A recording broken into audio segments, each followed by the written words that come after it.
ശ്രീ സജീവ് എന്താണ് താങ്കൾ ഈ സിനിമാ സെറ്റിലെ ലഹരിയെ പറ്റി താങ്കളും നേരത്തെ പറഞ്ഞിട്ടുണ്ട്. ഇന്നിപ്പോൾ വരുന്നൊരു വാർത്ത, മലയാള സിനിമയിലെ ഏറ്റവും പ്രധാനപ്പെട്ട ഒരു നായക നടൻ അദ്ദേഹത്തിൻ്റെ ഈ ലഹരി ഉപയോഗം ബന്ധപ്പെട്ട അന്വേഷണം തുടങ്ങിയിട്ടുണ്ട്. അതിൻ്റെ വിളിച്ചു വരുത്തി ചോദ്യം ചെയ്യാനടക്കം മേലുദ്യോഗസ്ഥർ അനുവാദം തേടിയിട്ടുണ്ടെന്നൊക്കെയാണ്.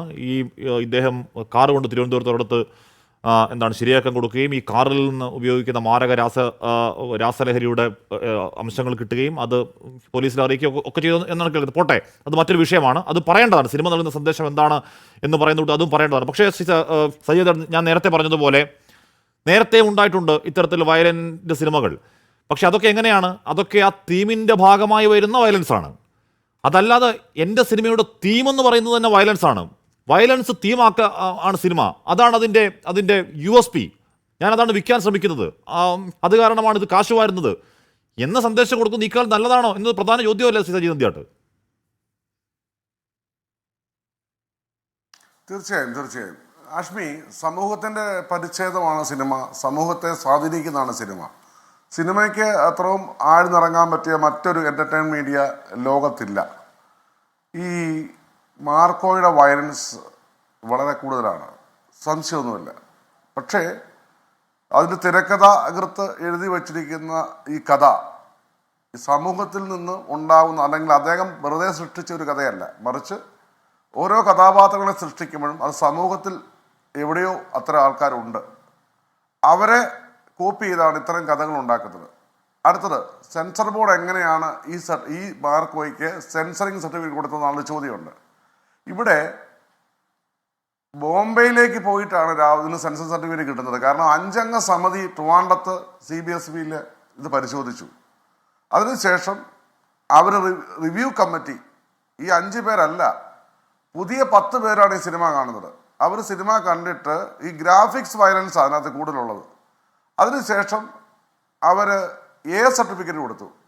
ഈ A സർട്ടിഫിക്കറ്റ് കൊടുക്കുമ്പോൾ അതിനൊരു മെസ്സേജ് ഉണ്ട്. ഇപ്പോൾ തന്നെ A സർട്ടിഫിക്കറ്റ് എന്ന് പറയുന്നത് കൊടുക്കുമ്പോൾ ആൾക്കാർക്കറിയാം ഇത് ഏത് കാറ്റഗറിയിൽപ്പെട്ട സിനിമയാണെന്ന്. ഇവിടെ ഇപ്പോൾ കുഞ്ചാക്കോ ബോബൻ്റെ ഓഫീസർ ഓൺ ഡ്യൂട്ടി സിനിമ ഇറങ്ങി. ആ സിനിമയിൽ പോസ്റ്ററിനുള്ളിൽ ഈ സെൻസർ സർട്ടിഫിക്കറ്റ് കോപ്പി പ്രദർശിപ്പിച്ചില്ല എന്ന് പറഞ്ഞുകൊണ്ട് ഇന്നിപ്പോൾ ചേംബറിൽ അതിൻ്റെ ഒരു കോപ്പി വന്നിട്ടുണ്ട്. 5 ലക്ഷം രൂപ പിഴയിട്ടിട്ടുണ്ട്. അപ്പോൾ ഇവിടെ കൺട്രോൾ ചെയ്യാനും നിയന്ത്രിക്കുവാനും ഒരു കോൺസ്റ്റിറ്റ്യൂഷണൽ ബോഡി ഇവിടെ ഉണ്ട്.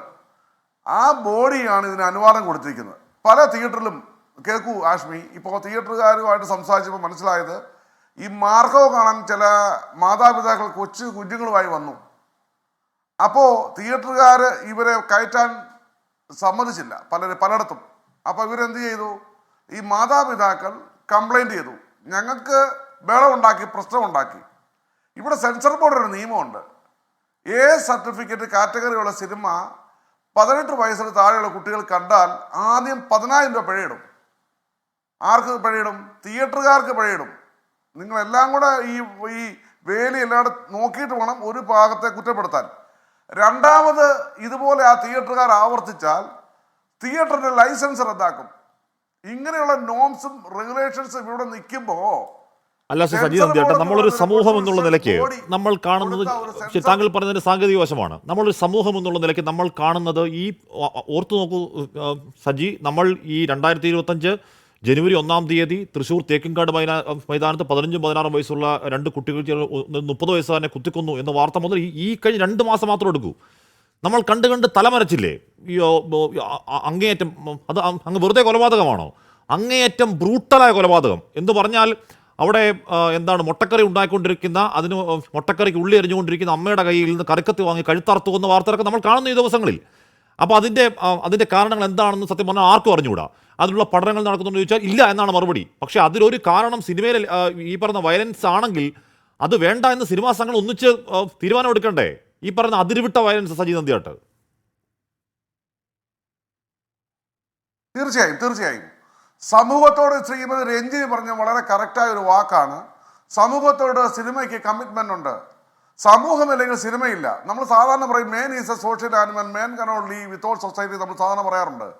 ഇവിടെ ഇത്തരത്തിലുള്ള കഥകൾ മാർക്കോയുടെ പ്രൊഡ്യൂസർ പോലും 2-ാം ഭാഗം എടുക്കുമ്പോൾ അദ്ദേഹം പോലും തിരുത്തി. ഇത്തരത്തിൽ ഓവർ വയലൻസ് ഉള്ള പടം ഞാൻ എടുക്കില്ല എന്ന് അദ്ദേഹം പോലും പറഞ്ഞു. സമൂഹത്തെ വഴിതെറ്റുന്നുണ്ടെങ്കിൽ സിനിമാ സംഘടനകൾക്കും ഞങ്ങൾക്കും എല്ലാ സിനിമാക്കാർക്കും കമ്മിറ്റ്മെന്റ് സമൂഹത്തോടുണ്ട്. പിന്നെ ഒരു കാര്യം ചോദിക്കട്ടെ, സിനിമ കണ്ടതുകൊണ്ട് മാത്രമാണ് ഈ വയലൻസ് ഉണ്ടാകുന്നു എന്നതിനോട് എനിക്ക് പൂർണ്ണമായി യോജിപ്പില്ല. കാരണം ആദ്യം നിരോധിക്കേണ്ടത് ഇവിടുത്തെ മയക്കുമരുന്ന് ലോബിയാണ്. മയക്കുമരുന്ന് പിടിക്കുന്നവർക്ക് നിയമം കർക്കശമാക്കിയോട് തക്കതായ ശിക്ഷ കൊടുക്കണം.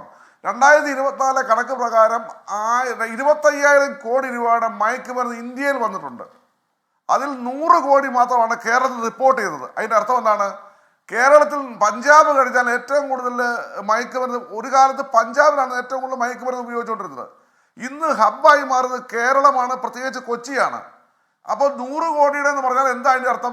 ഇവിടെ എന്തില്ല, ഇവിടെ യാതൊരു ചെക്കിങ്ങും ഇല്ല, പിടിക്കപ്പെടുന്നില്ല. അല്ലാതെ മറ്റൊരു വിഷയമാണ് നമ്മൾ ചർച്ച ചെയ്യുന്നതാണ്. അത് ഭീരുതമാണ്, ഭീകരമാണ്. 4ാം ക്ലാസ്സിലെ കുഞ്ഞിന് വരെ മുട്ടായി ഈ ഇത് കലർത്തിട്ട് കൊടുക്കാൻ നോക്കിയെന്ന് പറയുമ്പോൾ കഷ്ടമല്ലേ?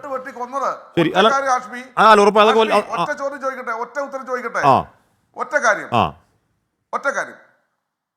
ചോദിച്ചോ. 51 വെട്ടി കൊന്നത് ഈ മാർഗം കണ്ടിട്ടാണോ? അപ്പൊ അങ്ങനെ സിനിമയെ മാത്രം ഇങ്ങനെ ചാരാൻ, എവിടെയെങ്കിലും ചാരാൻ വേണ്ടി ഒരു ഉപകരണമായി സിനിമയെ മാറ്റുന്നതിനോട് പൂർണ്ണമായി എനിക്ക് യോജിപ്പില്ല. ശരി, അല്ലല്ല, അങ്ങനെ പൂർണ്ണമായി ചാരാൻ കഴിയുകയുമില്ല. അങ്ങനെ പൂർണ്ണമായി ചാരുന്നുമില്ല. അതിൽ പല കാരണങ്ങളിൽ ഒന്ന് ആവർത്തിച്ചു വരുന്ന വയലൻസ് ആണെന്ന് ചോദിക്കുന്നു ഞാൻ.